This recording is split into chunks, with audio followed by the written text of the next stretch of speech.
Hello students, welcome to this online session for class 11 mathematics. I am Krutali Soni and today we are starting a very important and interesting chapter number 1, sets. So let's begin our journey with a story. तो ये एक story के through मैं आपको ये chapter number 1 sets को समझाने की ट्राई करूँगी. सो स्टोरी स्टार्ट होती है यहाँ से. फर्स्ट ऑफ ऑल तो all of you many congratulation कि आप लोगों ने अच्छे मार्क्स से आपका 10th का बोर्ड कंप्लीट कर. एंड आफ्टर दैट आप जब 10th में होते हो तब आपके स्कूल के फ्रेंड, ट्यूशन के फ्रेंड, क्लासेस के फ्रेंड, वैसे बहुत सारे फ्रेंड्स होते हैं.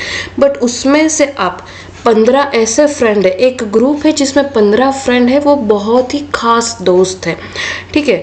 फिर बाद में वो सब बैठते हैं, बातें करते हैं, तो बात में बात निकलती है तो इतना पता चलता है कि 6 लोगों ने साइंस ज्वाइन किया है और 9 लोगों ने कॉमर्स ज्वाइन किया है.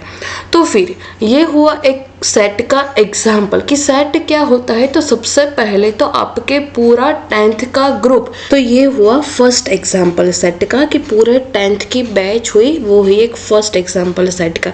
फिर दूसरा सेट का एग्जाम्पल ऐसा निकलता है कि उसमें से 15 बेस्ट फ्रेंड थे. ठीक है. तो ये हुआ दूसरा सेट की 15 बेस्टेस्ट फ्रेंड का ग्रुप 10th के. फिर तीसरा सेट ऐसा निकलता है कि उसमें से 6 लोगों ने साइंस ज्वाइन किया है, तो हम लेते हैं कि A equal to science student. And 9 लोगों ने कॉमर्स ज्वाइन किया है, तो हम लेते हैं B equal to commerce student. Okay. तो इससे हमारी सेट की डेफिनेशन निकलती है कि व्हाट इज अ सेट. तो मैंने लिखा है कि a set is a well defined collection of objects. Okay. Now next हम सेट के रिलेटेड थोड़े बहुत एग्जाम्पल्स देखते हैं. तो उसमें सबसे पहला एग्जाम्पल मैंने लिखा है कि set of science stream students class 11. जो 6 लोग थे साइंस स्ट्रीम में, वो 6 का मैंने नाम लिख दिया है. नाउ सेकेंड वन है कि set of commerce students in class 11. तो जो 9 लोगों ने कॉमर्स लिया था वो लोगों के नाम लिख दिया है मैंने. नाउ थर्ड वन है कि सेट ऑफ स्टूडेंट्स वो चूज मैथमेटिक्स. तो जो लोगों ने साइंस में मैथ्स चूज किया है वो 4 लोगों के नाम लिख दिए हैं. And set of even numbers less than 10. And last example है कि set of vowels in English. तो ये हुए सेट के examples. Okay. So next topic है कि ये सेट्स को रिप्रेजेंट कैसे करते हैं. तो है कि 2 methods of representing a set. उसमें सबसे पहला मेथड है कि रोस्टर और tabular form. And second one है कि set builder form. So now हम नेक्स्ट इसके रिलेटेड के एग्जांपल्स देखेंगे. तो ये पहले जो 5 एग्जाम्पल थे उसको ही मैंने यहाँ पर एक टेबल के फॉर्म में ले लिया है. तो इसमें कैसा है कि सबसे फर्स्ट कॉलम में है सारे सेट्स, सेकंड में है उसके roster form, and third one में है उसके सेट बिल्डर फॉर्म. तो सबसे पहला सेट है हमारा कि साइंस स्ट्रीम स्टूडेंट्स. तो उसमें जो स्टूडेंट्स है उसको रोस्टर फॉर्म में हम स्टूडेंट्स के नाम लिखते हैं. ऑलवेज सेट्स कर्ली ब्रैकेट में ही लिखा जाता है. रोस्टर फॉर्म ऑलवेज कोमा करने के बाद ही लिखते हैं. और रोस्टर फॉर्म में एक ही एलिमेंट रिपीट नहीं होता है. और फर्स्ट को ही सेट बिल्डर फॉर्म में हम लिख सकते हैं कि x where x is a student of class 11 science stream.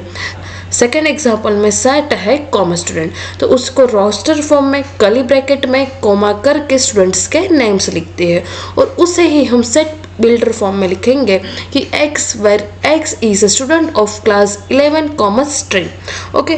Third example का सेट है कि स्टूडेंट्स वो चूज मैथमेटिक्स. अब साइंस स्ट्रीम तो ले ली, बट साइंस में भी आप मैथमेटिक्स चूज कर सकते हो, बायोलॉजी चूज करते हो. तो कितने लोगों ने मैथमेटिक्स चॉइस किया है, तो उसको रोस्टर फॉर्म में लिखा है कि कर्ली ब्रैकेट में वो 4 स्टूडेंट के नेम एंड कोमा लगा के लिख ले. और उसका ही सेट बिल्डर फॉर्म होता है कि x where x is a student वो choose mathematics subject. Now fourth example है कि इवन नंबर्स लेस देन 10.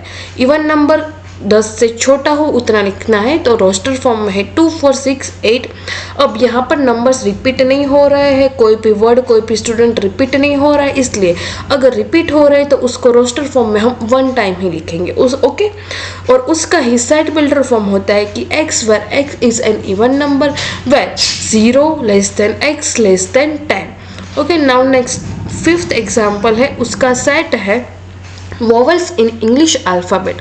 उसका रोस्टर फॉर्म है, कर्ली ब्रैकेट में कोमा कर करके हमने लिखे है AEIOU, और उसका ही सेट बिल्डर फॉर्म है कि X, where X is a vowel in the English alphabet. Okay, hope so मैं जो आपको समझाना चाहती हूँ वो आपको क्लियर हुआ होगा। बट ध्यान रखने की ये चीज़ है कि ऑलवेज सेट्स को हम कर्ली ब्रैकेट में लिखते हैं, रोस्टर फॉर्म में ऑलवेज कोमा लगा के लिखते हैं, और सेट बिल्डर फॉर्म हम ये इस टाइप में लिखते हैं। ओके, सो होप सो मैंने यहाँ तक आपको जो समझा है वो आपको अच्छे से समझ में आया होगा। अगर स्टूडेंट आपको मेरा ये वीडियो अच्छा लगता है तो वीडियो को लाइक करो, शेयर करो, चैनल को जरूर जरूर सब्सक्राइब करो। नेक्स्ट वीडियो लेक्चर में हम इसके रिलेटेड के एग्जाम्पल एंड एक्सरसाइज सॉल्व करेंगे। So thank you so much and bye bye.